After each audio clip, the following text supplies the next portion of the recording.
My wife just bought a hoodie for $196, which I think is crazy expensive. But then I realized that the company behind that hoodie actually made $110 million last year. This is a wild story, and I had to dig in. Here are the details. The company is called Aviator Nation. It's founded by Paige Mykowski in 2007, and this is a 9-figure business with a cult following owned entirely by the owner. Crazy story. I'm going to tell you all about it in just a second. Before we get to that, getting value out of the podcast, out of the YouTube, wherever you're watching this, I'm going to ask you for the same thing I ask you for every episode. Like, subscribe, follow, tell a friend. If you're getting any value out of this, that is all I ask. Let's get to the show. So I'm going to tell you guys today about Aviator Nation. Let's rewind to 2006. Paige is a young woman and she wants to be a designer, but she has no formal training, so she's got to find a way in. She spends $500 buying a sewing machine,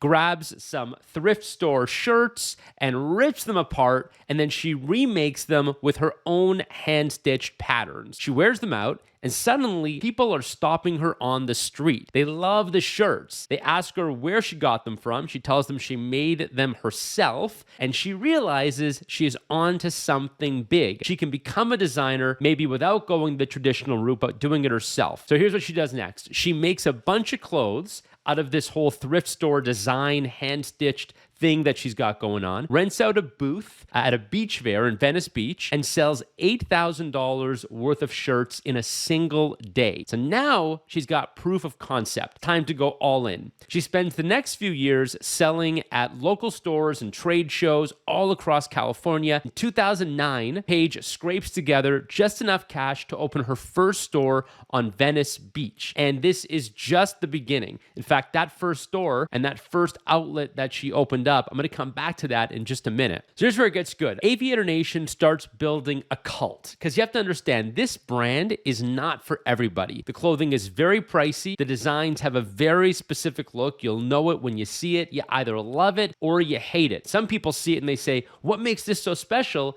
And others see it and they absolutely fall in love with it. I know a lot of people on both sides. This works to the company's advantage. So between 2006 and 2020, in that 14-year period, Aviator Nation experienced very steady growth. Paige made millions, owning the whole company herself, growing slow and steady. But what happens next could absolutely destroy it all. So you guys know what happens in March 2020. COVID-19 forces Paige to shut down her stores, putting 300 employees and jobs in jeopardy. Her next move is decisive. She tells her head of e-commerce to sell everything. Let's get everything liquidated. Final sale right away. It's got to be a fire sale, actually. That day, Aviator Nation on its website made $1.4 million. Now, for context, that's 46 times what they would normally make in a day on e-com. And then magic happens. So now everyone's buying product online from Aviator Nation. It is starting to flood the market, and it's flooding the social feeds. Why? Because everyone's stuck at home. So they're doing e-commerce shopping. A whole bunch of fans just bought Aviator Nation products, and now it's flooding Instagram, then TikTok, then Snapchat, then Facebook. The feeds are on fire. Aviator Nation is everywhere. And this word of mouth amplifies the brand like never before, catapulting it to a whole new level. I remember that in 2020, that's when Aviator Nation came on my radar. And I started talking to my friends, my wife, my sister-in-law, and they were like, oh yeah, we've been wearing Aviator Nation forever. But all of a sudden, it was taking over social. Overnight, it was a success. 17 years in the making. Pretty good for a $500 investment by Paige Mykowski. Okay, now here's the interesting part.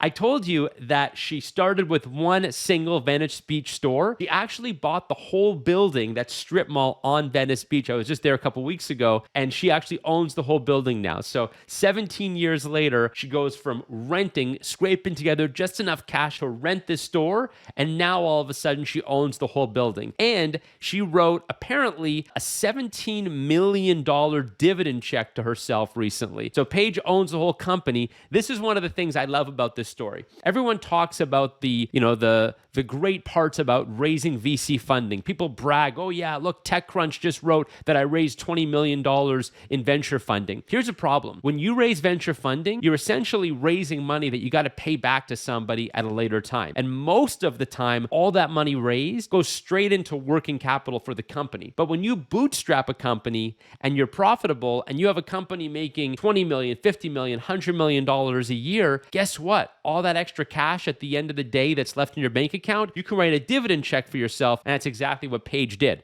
So she's living a great life now after having bootstrapped and done the really hard work for 17 years. Here she is really benefiting from all the fruits of her labor. Now, I want to talk about a couple specifics that I love about this brand. First of all, the idea of bootstrapping and having money at the end of the day that's all yours, having control, all that kind of stuff I've talked about before. But there's something very specific that you can do when you own a brand outright versus borrowing money and getting investment from other people. And that is patience. The idea of building a brand over the course of 17 years, actually in startup land, is like a lifetime. I mean, when you talk to startups that have been at it for 3, 4, 5, 6 years, it's like if you haven't sold or figured out your next path or figured out how you're going to raise your Series D, F, E, whatever the next round is of funding, it's almost like you're left on the vine to die. And you're kind of the old guy in the room. Oh yeah, we've been at this since 2014. Well, here's Paige building a business over 17 years. And that's okay, because when you don't have venture capitalists to answer to, you actually have room to breathe. And that's something that we don't talk about enough. The fact that when you actually raise capital, you're in a rush to get something done. And businesses aren't generally built in a rush. The best businesses are built over years and decades.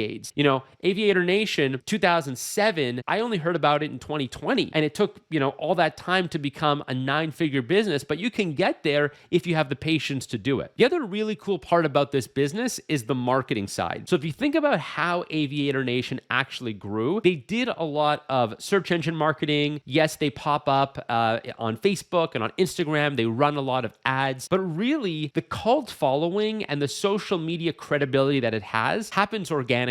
I talk to a lot of marketing folks, a lot of CMOs and VPs of marketing and marketing executives because of Influicity. I have conversations, and a lot of conversations will go something like this. I want to invest my marketing budget. I want to put $1 so I can make $2. I want to spend $1 on Google Ads so I can make $3 back. And that's all well and good, and that's fine, but that's transactional performance marketing. How do brands really grow? I'm writing a book now called Marketing Superpowers, and I'm thinking a lot these days about how brands actually move up to the level where people are drawn to it, where you're not having to fight for every dollar. And it's all this subtle stuff, the soft marketing, the appearances on TikTok, when you can roll up on Instagram and people are just searching the feed and all of a sudden you pop up. That's the kind of marketing that actually drives your brand home and makes it a marketing superpower. So when people talk about, hey, what's the ROI? What's the return on investment of running ads on Instagram? What's the return on investment of being popular on YouTube? The return on investment is that all of a sudden you could actually shut off your paid marketing and people will continue to discover your brand. And when you can do that, it's way more powerful than anything you could pay for. I want you to think for a second about like big celebrities, big people that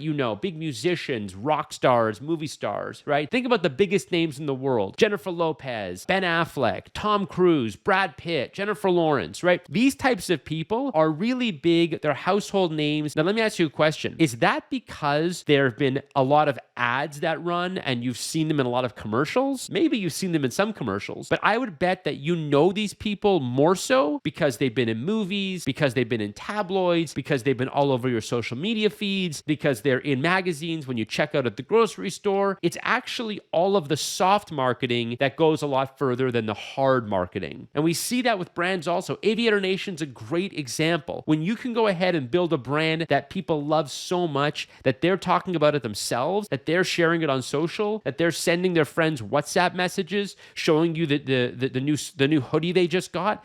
My wife bought a hoodie for $196, and guess what? Within 24 hours, her friends knew about it because she was posting Instagram stories about it, right? And then they say, oh, where'd you get that? Oh, it's Aviator Nation. I can tell by the rainbow look on it. So the point I want to get across here is one that Aviator Nation was able to build their brand because of the soft marketing, because of the marketing superpowers of having a brand that people love, not by spending $1 to make $3. That's okay for sometimes. That's okay when you're starting out and when you want to drive specific sales. But if you want to build a brand that lasts and actually generates tens of millions, hundreds of millions of dollars, this is how you do it. You build a brand so good that people can't ignore it. I love Aviator Nation. I love what Paige was able to do. I love the bootstrapping. I love the brand building. I love it all. I want to know what you guys think. Get me at johndavids.com. While you're there, get on the newsletter. I'm sending out an email every Saturday. I just added a second email, a marketing email I send out every Wednesday with my best marketing insights. Of course, follow me across social. I'm everywhere. And I'll see you guys next time.